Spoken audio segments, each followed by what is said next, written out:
Hello there and welcome. That term artificial intelligence, or AI, gets thrown around a lot these days. And honestly, it can sound a little, well, complicated.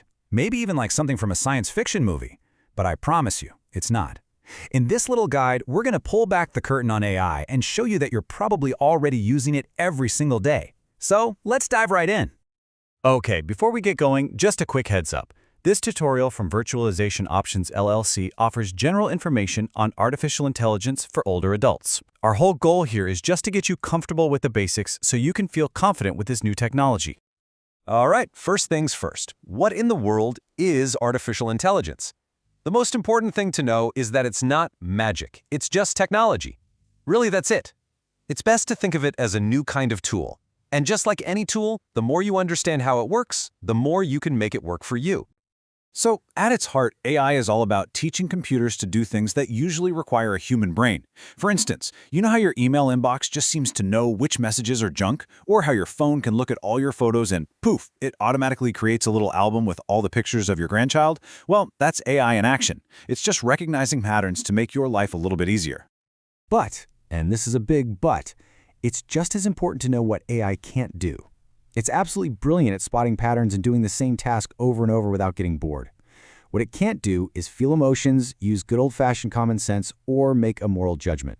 Think of it like the world's smartest calculator. It can process tons of information, but it doesn't feel anything about it. So you might be wondering, how does a computer learn all this stuff? Well, it's through something called machine learning. And this quote here really says it all. You wouldn't teach a child to recognize a robin by giving them a long list of rules, right? No, you'd show them pictures of robins. See? Red breast, brown back. Machine learning is pretty much the exact same idea, but for computers. Let's break that down. First, you feed the computer tons and tons of examples, say thousands of cat photos. Then, the computer starts to notice patterns all by itself. Things like pointy ears, whiskers, a certain eye shape. After a while, it can make a pretty good guess when it sees a new photo. And here's the cool part. If it gets one wrong, it learns from that mistake, so it gets better and better over time. It's just learning by experience. Now, I know what you might be thinking. This all sounds very futuristic. But the truth is, you are already using AI pretty much every single day, probably without even thinking about it. It's been quietly woven into so many of the things we already use. Just think about it for a second. Ever ask Siri or Alexa for the weather forecast? Yep, that's AI. How about when you're typing a text message and your phone suggests the next word for you? That's AI too. Even when your TV service recommends a new show it thinks you love, or that little robot vacuum learns its way around your living room, it's all powered by AI. And it goes way beyond just being convenient. AI is doing some really important work behind the scenes. It's helping doctors analyze medical images like X-rays to spot problems earlier. It's in smartwatches, monitoring for things like an irregular heartbeat, and it's how your bank can spot a strange charge on your credit card and alert you in minutes. It's become a really powerful partner for our health and our financial security.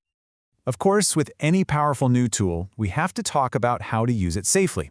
And listen, this part isn't meant to be scary at all. It's actually the opposite. It's about being informed because knowledge is your best defense. Understanding how things work is what puts you in control. Which brings us to a really critical topic: scams. Unfortunately, some people are using this new technology for bad reasons.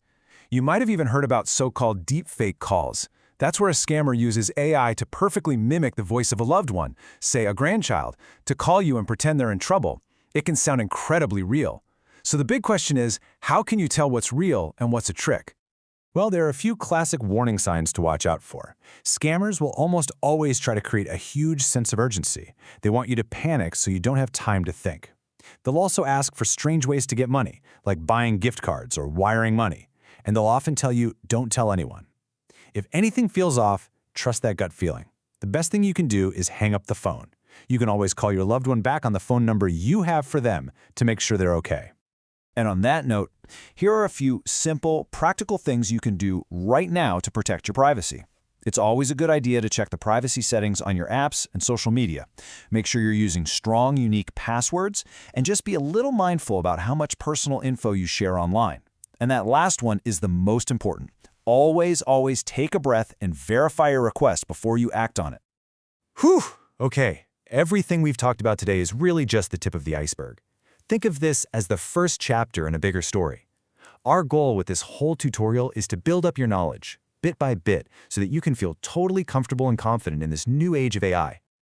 So in the full tutorial, we're going to go so much deeper into all these topics. We'll explore exactly how that machine learning works, we'll look at the incredible ways AI is changing healthcare and even how we manage our money.